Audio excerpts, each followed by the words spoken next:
Okay, so our next threat that we're going to be looking at is our weekend storm system. Don't really worry too much about snow squalls getting organized in New Jersey and eastern Pennsylvania, because that doesn't seem like that squall line is going to last. I don't even really know why the discussion was brought up for the New York City, New Jersey metro area. So here's what we're going to do first, okay? You know how I do. We go over to the teleconnections.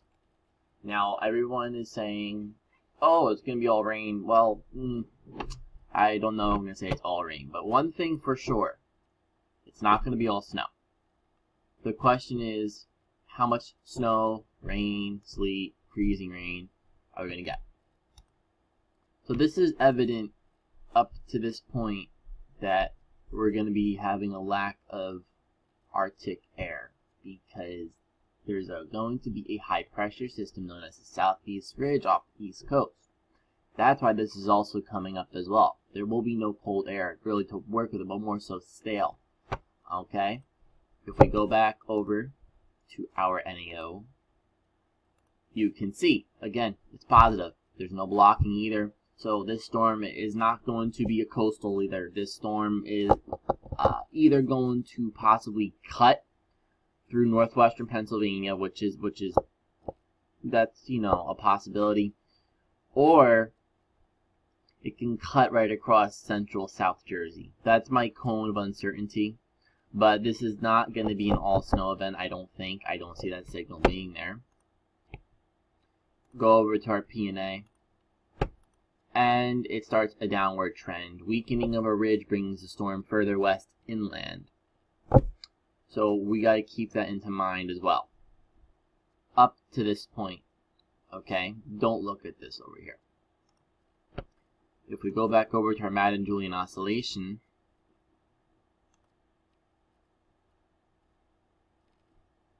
we're going to still be in the circle of death, so there's really no point looking at that.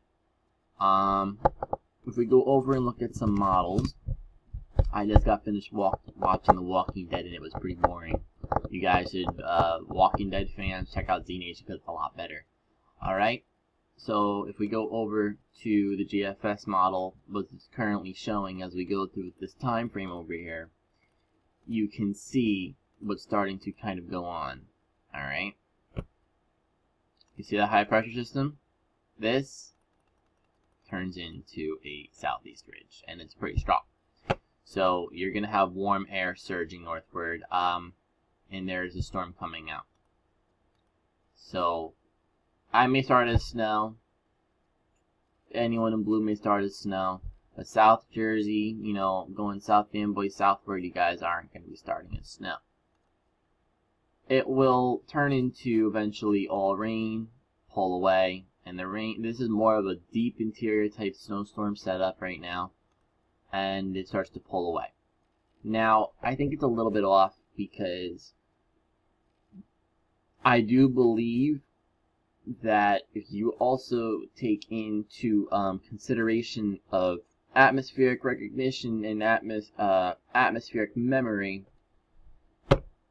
there is a chance for the storm to cut like this, but I think it's a little bit too much, because if you look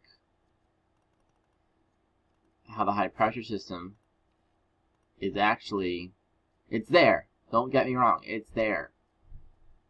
But it's starting to move a little bit east. This tells me that this storm can possibly shift over here. I'm not saying it's going to happen, but it's a possibility. So that's that. Storm comes through, and yada yada yada. It tries to end the snow in South Jersey. That would be really weird, considering it should also be able to end the snow in North Jersey and possibly western Long Island. So, and you know, I really wait a certain time period to look at these, because usually I would say 48 to 72 hours out is when these start to really zone in. You know, what's really going to happen. So if we go back over here, you can see what's going on. The winds are northeast to southwest. That's great. The only problem is the trough is out over here. Storm develops over here around 522 and zips up into 516, or in between the two. So this storm is not going to be a coastal. And the wind is even amplified at 500 millibars. Up, up, up. So we pretty much aren't going to be dealing with an all-out snowstorm with this. Okay?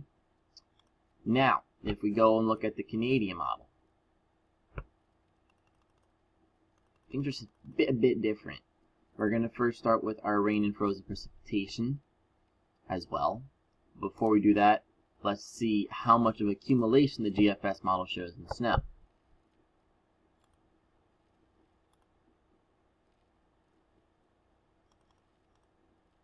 So as you can see, it's really, yeah, not that much at all.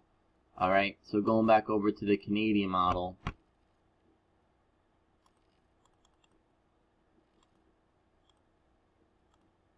okay, just showed it before, and now it's done. In my video.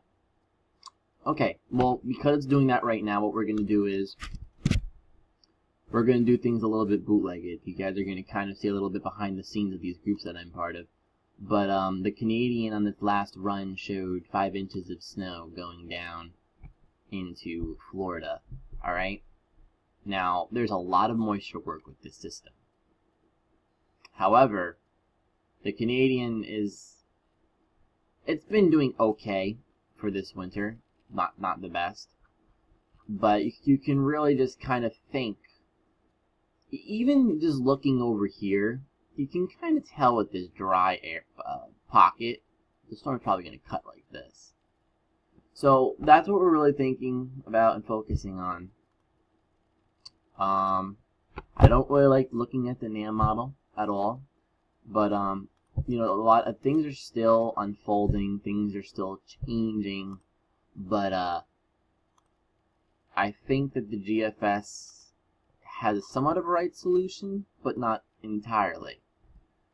If the storm were to shift further east, I think the most eastern possible track, and you have to take the peripheral of snow,